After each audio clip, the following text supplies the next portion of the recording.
Halo Sobat Maya, welcome back to my YouTube channel, Sudarsan Glory. Apa kabar Sobat Maya semuanya? Saya harap semuanya seperti biasa ya. Selalu sehat, selalu bahagia, dan makin sukses. Sobat Maya pernah nggak melihat saham yang kayak gini? Seperti ini nih. Harganya di bawah 50. Kok bisa ya? Padahal kan harga terendah saham itu di 50 ya.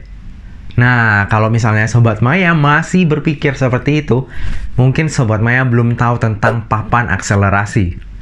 Nah, jadi saham plan ini adalah salah satu contoh dari saham akselerasi nih. Nah, seperti apa sih saham akselerasi itu? Dan karakteristiknya kayak gimana sih? Nah, bagi Sobat Maya yang penasaran, jangan lupa saksikan sampai habis ya.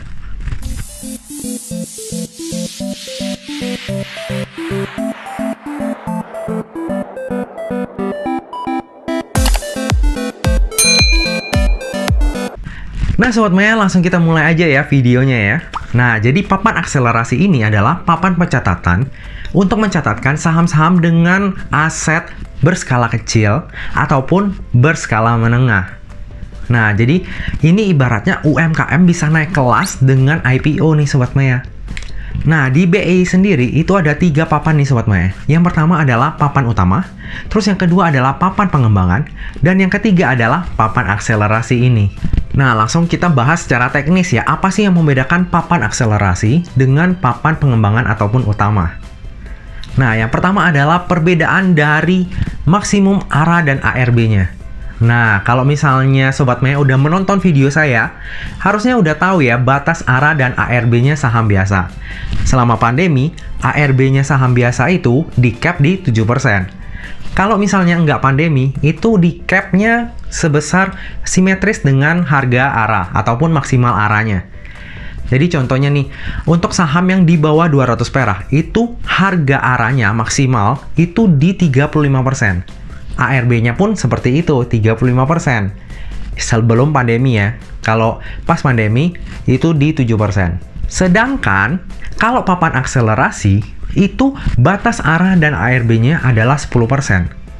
Nah, jadi misalnya Sobat Maya melihat kemarin tuh ada saham IPO namanya LFLO. Nah, itu adalah saham yang IPO di papan akselerasi juga Sobat Maya. Jadi ARA-nya itu cuma 10%, nggak bisa lebih. Nah, menurut saya sendiri ya, di masa pandemi ini, papan akselerasi itu kurang nendang. Karena apa? Karena ARB-nya tetap 10%, dibatasin ya. ARA-nya juga 10%. Sementara saham biasa, ARB-nya 7%, tapi ARA-nya ya bisa sesuai fraksi harganya. Jadi kalau misalnya di bawah 200, ARA-nya 35%. Nah, sementara papan akselerasi, ARB-nya lebih gede, ARA-nya juga lebih kecil pada masa pandemi ya. Nah, kalau misalnya pandemi udah selesai, nah mungkin bisa kita lirik sedikit tuh Sobat Maya, karena lebih menguntungkan karena risikonya lebih kecil nih, 10% doang dibandingkan dengan saham biasa yang ARB-nya bisa sampai 35%. Nah, sampai di sini udah nangkep ya tentang perbedaan ARA dan ARB-nya papan akselerasi ya. Kalau misalnya belum nangkep, mungkin Sobat Maya bisa tinggalkan kolom komentar, nanti akan coba saya balas.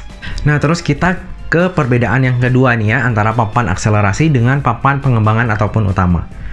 Harga terendahnya itu bukan di 50 perak Sobat Maya, tapi bisa hingga 1 perak. Nah, contohnya plan ini kan udah di harga 20-an ya. Itu bisa terus turun tuh sampai ke harga 1.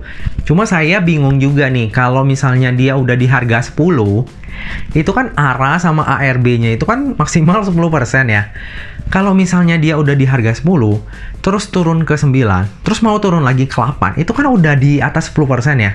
Nah, jadi ada kemungkinan nanti harga terendahnya itu di 10 nih, nggak bisa turun lagi karena mekanisme ARB-nya itu kan 10% dan nggak bisa melebihi 10%. Nah, kalau misalnya nanti harga contohnya plan ya di bawah itu, saya nggak tahu sih mekanismenya BI gimana, nanti kita akan coba saksikan ya. Cuma menurut feeling saya, agak berat sih ke harga belasan, karena di harga 20-an ini aja dia udah di bawah PBV-nya.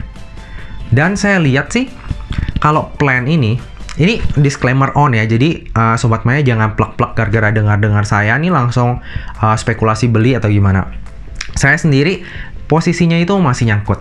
Nah, Sobat Maya bisa lihat sendiri ya, saya tuh minusnya gede banget di sini karena memang waktu itu saya belinya juga spekulasi sih, iseng-iseng doang dan bukan dana besar. Jadi dana kecil, iseng, ya saya biarin aja sampai segini. Mungkin nanti kalau misalnya udah mencapai awal-awal 20 tuh, misalnya 21, 22, mungkin saya akan average down. Karena saya lihat sih dia kan sahamnya perhotelan nih ya. Emang di masa pandemi itu saham perhotelan emang agak hancur. Tapi nanti kalau misalnya udah nggak pandemi, ada kemungkinan dia akan naik lagi. Dan alasan kedua kenapa saya mau average down, karena jika nanti harga ARA dan ARB udah dikembalikan seperti semula, saham akselerasi ini akan cukup menarik. Karena ARB-nya dibatasin 10% doang. Nah, kembali ke perbedaan kedua. Jadi, Sobat Maya nangkep ya, bahwa kalau saham biasa, itu mentok bawahnya tuh di 50. Tapi kalau saham akselerasi, itu bisa sampai 1. Tapi menurut saya nggak akan sampai 1, karena saya nggak tahu nanti mekanismenya BI, kalau misalnya dia udah mencapai harga 10, itu dia mau turun lagi itu gimana? Kalau 10 turun ke 9, ya masih bisa lah ya 10%. 9 mau turun ke 8, itu udah di atas 10%. Jadi kemungkinan harga terendahnya itu ya di 10 ya, karena pada saat dia udah turun ke 9, udah nggak bisa ARB lagi, jadi mungkin di 10. Cuma kalau dari BEI-nya sendiri, itu bilang bahwa saham akselerasi ini bisa ke Rp1. Kita tunggu aja ya, apakah dia beneran bisa ke 1 atau enggak. Kalau misalnya bisa ke 1, ya mungkin banyak orang akan berspekulasi untuk membeli saham ini sih.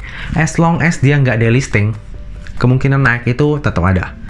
Tapi jangan lupa ya Sobat Maya ya, do your own research. Jangan sembarangan dengar orang aja gitu. Kalaupun mau masuk, jangan gede-gede. Karena nggak ada investasi yang 100% benar. Ataupun investasi yang pasti returnnya. Nah, jadi Sobat Maya, dari video ini harusnya udah mengerti nih ya perbedaan papan akselerasi dengan papan pengembangan ataupun papan utama. Jadi, kedepannya nggak bingung lagi nih. Loh, kok dia ARB-nya bisa di 10% padahal saham biasa 7%? Atau misalnya, loh, kok dia harganya bisa di bawah 50 padahal kan mentoknya saham itu paling bawah di 50. Nah, Sobat Maya nggak bingung lagi ya. Nah, terakhir nih Sobat Maya, kalau misalnya kita mau tahu apakah ini saham akselerasi atau bukan. Nah, saham incaran kita nih ya, misalnya kita lihat cash. Karena namanya cash kayaknya, wah keren nih. Tapi kita mau tahu nih apakah dia saham akselerasi atau bukan. Nah, caranya bisa Sobat Maya lihat di idx.co.id. Terus Sobat Maya klik data pasar, terus pilih lagi data saham, terus ke daftar saham. Nah, nanti Sobat Maya akan bisa pilih nih papannya. Pilih aja papan akselerasi. Nah, nanti akan muncul tuh list-list saham di akselerasi. Lalu cara yang lain adalah di online tradingnya Sobat Maya itu biasanya bisa pada saat Sobat Maya mau beli nih ya, itu dia bisa kayak taruh notes gitu Sobat Maya. Nah, contohnya ini nih ya, di Panin itu ada notesnya nih, akselerasi. Atau contohnya misalnya kayak di Philips nih, dia ada tulisannya Excel. Nah, Sobat Maya bisa lihat dulu nih, kalau misalnya ada notes-notes seperti itu, udah tahu ya bahwa saham yang Sobat Maya beli itu adalah merupakan papan akselerasi. Nah, sejauh ini belum ada nih papan akselerasi yang pindah ke saham pengembangan ataupun saham utama. Tapi yang namanya sejarah itu pasti akan terbuat ya Sobat Maya. Saya lumayan yakin dari list-list saham akselerasi ini, suatu hari pasti akan ada yang pindah ke saham pengembangan. Pasti ya, nggak mungkin nggak ada satupun yang nggak pernah pindah. Tapi masalahnya, pastinya itu kapan, itu yang nggak tahu. Mungkin 5 tahun, mungkin 10 tahun, atau mungkin 20 tahun lagi. Nah, itu yang akan kita tunggu ya. Yang jelas, ini adalah sebuah inovasi bahwa UMKM itu bisa naik kelas dengan bisa IPO nih Sobat Maya. Jadi, bagi Sobat Maya yang punya bisnis, tetap semangat. Siapa tahu suatu hari bisnisnya Sobat Maya bisa IPO Sobat Maya. Nah Sobat Maya, sekian video saya hari ini. Semoga Sobat Maya suka dengan video ini. Dan dengan video ini Sobat Maya tuh udah tahu nih perbedaan antara papan akselerasi dengan papan pengembangan ataupun papan utama. Nah, kalau misalnya Sobat Maya suka, jangan lupa untuk like, komen, dan subscribe ya. Lalu jika Sobat Maya nggak suka, Sobat Maya juga boleh meninggalkan kolom komentar ataupun menekan tombol dislike. Tapi jangan lupa ya untuk meninggalkan komentar yang membangun nih buat saya Sobat Maya. Lalu Sobat Maya juga boleh menuliskan komentar video apa yang akan ataupun yang ingin Sobat Maya bahas nih di video selanjutnya. Nah Sobat Maya, tanpa berpanjang lebar lagi, terima kasih atas waktunya. Terima kasih untuk yang udah menonton sampai habis. Sampai jumpa di video selanjutnya. Jangan lupa jaga kesehatan, jangan lupa bahagia, dan semoga kita selalu sukses dalam perjalanan investasi kita ya. Sampai jumpa, dah.